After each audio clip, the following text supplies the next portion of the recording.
రంగారెడ్డి జిల్లాలో రాష్ట్ర ప్రభుత్వం ప్రతిష్టాత్మకంగా చేపట్టనున్న ఫ్యూచర్ సిటీ నిర్మాణంలో భాగంగా future city development authority FCDA ఏర్పాటుకు మంత్రివర్గం ఆమోదం తెలిపింది. ప్రస్తుతం 8 విభాగాల్లో 90 మంది ఉద్యోగులతో ఈ బోర్డును ప్రభుత్వం ఏర్పాటు చేయనుంది. సుమారు 30,000 ఎకరాల విస్తీర్ణంలో ఏర్పాటు చేయదలిచిన FCDA కోసం ప్రత్యేక మాస్టర్ ప్లాన్ సైతం రూపుదిద్దుకుంటోంది. జిల్లాలోని ఇబ్రహీంపట్నం, కందుకూరు, యాచారం, కడతాల్, మహేశ్వరం, ఆమన్గల్, మంచాల మండలాల్లో మొత్తం 56 రెవెన్యూ గ్రామాలను FCDA పరిధిగా నిర్ణయించారు. ఈ అథారిటీకి ముఖ్యమంత్రి చైర్మన్ గా, పురపాలక, పట్టణాభివృద్ధి, పరిశ్రమలు, IT, వాణిజ్య శాఖ మంత్రులు వైస్ చైర్మన్లుగా వ్యవహరిస్తారు.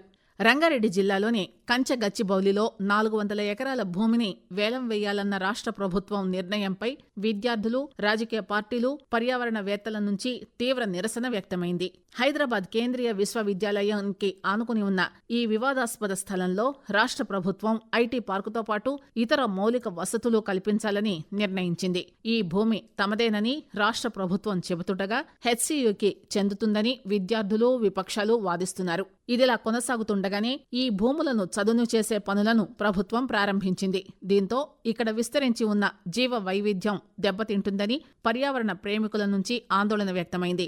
వివాదాస్పదంగా మారిన చెట్ల నరికివేతను పర్యావరణ హితం కోసం తక్షణమే ఆపివేయాలని కేంద్ర పర్యావరణ శాఖ రాష్ట్ర ప్రభుత్వాన్ని ఆదేశించింది. మరోవైపు ఈ విషయంపై దాఖలైన పిటిషన్ను విచారించిన సుప్రీంకోర్టు తదుపరి ఆదేశాలు వచ్చేంత వరకు అక్కడ జరుగుతున్న పనులపై స్టే విధించింది. నిర్మాణ వ్యయాన్ని తగ్గిస్తూ ఇందిరమ్మ ఇళ్లను నిర్మించడానికి national academy of construction NAC ఆధ్వర్యంలో నైపుణ్యం కలిగిన 40 మంది తాపీ మేస్త్రీలకు శిక్షణ అందజేశారు. జిల్లాలో లబ్ధిదారులకు రాష్ట్ర ప్రభుత్వం మంజూరు చేసిన ఇందిరమ్మ ఇళ్లను ఈ మేస్త్రీలు నిర్మిస్తున్నారు. తొలి విడతగా ఎంపిక చేసిన ఒక్కొక్క గ్రామంలో 4 నుంచి 10 ఇళ్లు నిర్మిస్తున్నారు. మరికొంతమంది మేస్త్రీలకు శిక్షణ ఇచ్చిన అనంతరం వారితోనే ఒక్కో నియోజకవర్గంలో 3,500 ఇళ్ల నిర్మాణం పనులు చేపడతారు. మేస్త్రీల కొరత ఉన్న గ్రామాల్లో వీరి సేవలను వినియోగించుకుంటామని రంగారెడ్డి జిల్లా కలెక్టర్ నారాయణ రెడ్డి తెలియజేశారు. అలాగే జిల్లా గ్రామీణాభివృద్ధి సంస్థ DRDA ఆధ్వర్యంలో మహిళలను కూడా మేస్త్రీలుగా తీర్చిదిద్దుతామన్నారు. నాబార్డు భాగస్వామ్యంతో పైలట్ ప్రాజెక్టు కింద కూరగాయలు పండించేందుకు హైదరాబాద్ సమీపంలోని యాచారం మండలంలో పలు గ్రామాలు ఎంపికయ్యాయి. మండలంలోని మొండి గౌరెల్లి, గడ్డ మల్లాయిగూడ, చౌదరపల్లి గ్రామాల్లో కూరగాయలు, ఆకుకూరలు సాగు చేపట్టేలా రైతులను ప్రోత్సహించాలని రాష్ట్ర ప్రభుత్వం నిర్ణయించింది. రాష్ట్ర వ్యవసాయ రైతు సంక్షేమ కమిషన్ ద్వారా 3 గ్రామాల్లోని రైతులకు నాబార్డు సంస్థ సాగుకు అవసరమైన సహకారం అందిస్తుంది.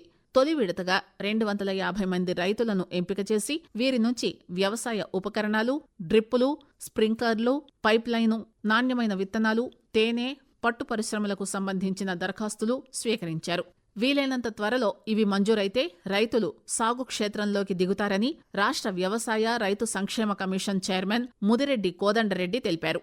అంతర్జాతీయ స్థాయిలో అత్యాధునిక హంగులతో రంగారెడ్డి జిల్లా అబ్దుల్లాపూర్ మెట్ మండలం కోహెడలో పండ్ల మార్కెట్ నిర్మాణానికి వేగంగా అడుగులు పడుతున్నాయి. హైదరాబాద్ శివార్లో విజయవాడ హైవేకు అతి సమీపంలో 1,901.17 కోట్ల రూపాయల వ్యయంతో 199 ఎకరాల విస్తీర్ణంలో నిర్మించనున్నారు. ఈ మేరకు మార్కెటింగ్ శాఖ సమగ్ర ప్రాజెక్టు నివేదిక DPR ను సిద్ధం చేసి రాష్ట్ర ప్రభుత్వానికి అందజేసింది. 1986లో దిల్సుఖ్ నగర్ వద్దనున్న కొత్తపేటలో 22 ఎకరాల విస్తీర్ణంలో పండ్ల మార్కెట్ను నెలకొల్పగా ట్రాఫిక్ సమస్యల నేపథ్యంలో 2021లో కోహెడకు ఈ మార్కెట్ను తరలించారు. రాష్ట్ర మంత్రివర్గ విస్తరణ నేపథ్యంలో జిల్లాకు చెందిన వారికి అవకాశం దక్కవచ్చనే సంకేతాల నేపథ్యంలో జిల్లాలోని కాంగ్రెస్ శాసనసభ్యుల్లో ఆశలు చిగురిస్తున్నాయి. జిల్లాలో 8 అసెంబ్లీ స్థానాలుండగా ఇందులో ఇబ్రహీంపట్నం, కల్వకుర్తి, షాద్నగర్ నియోజకవర్గాలకు కాంగ్రెస్ అభ్యర్థులు ఎమ్మెల్యేలుగా ఉన్నారు.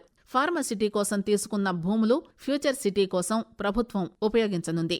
మొత్తం 19,000 పైచిలుకు ఎకరాల భూమిని సేకరించగా ఇందులో చాలా భూములకు నష్టపరిహారం ప్రభుత్వం అందజేసింది. ఫ్యూచర్ సిటీని వీలైనంత త్వరగా పూర్తి చేయాలన్న లక్ష్యంతో భూములకు ప్రభుత్వం ఫెన్సింగ్ వేస్తోంది.